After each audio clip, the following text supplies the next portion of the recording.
Dječja soba. To nije samo mjesto u kojem se igraju djeca.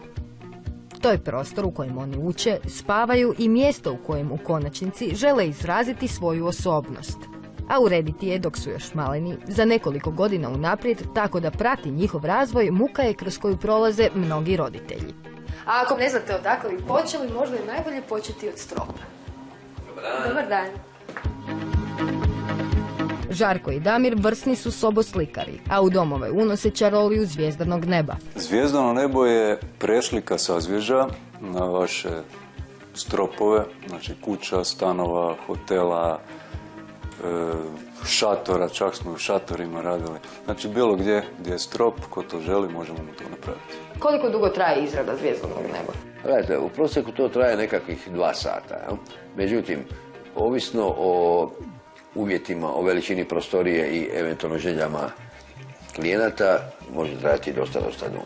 Ja? I koliko dugo traje zvijezdano nebo na zidu kao tako? Uz, znači još jedan poseban premaz, ja?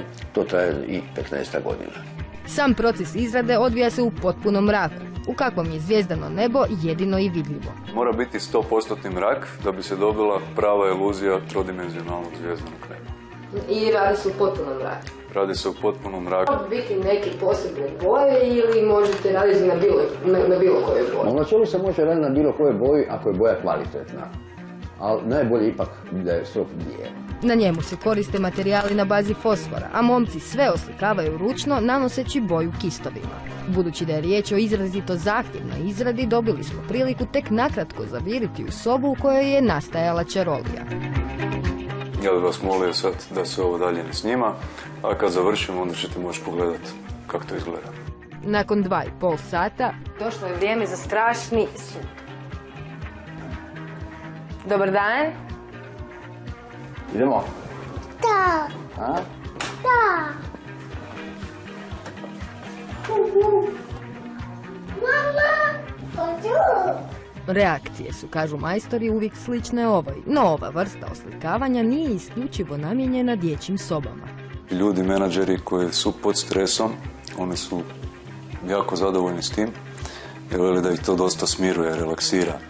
Onda radimo sobe za meditacije, onda radimo hotele. Jedan od njih, među prvima koji je bio, to je u Sukošanu.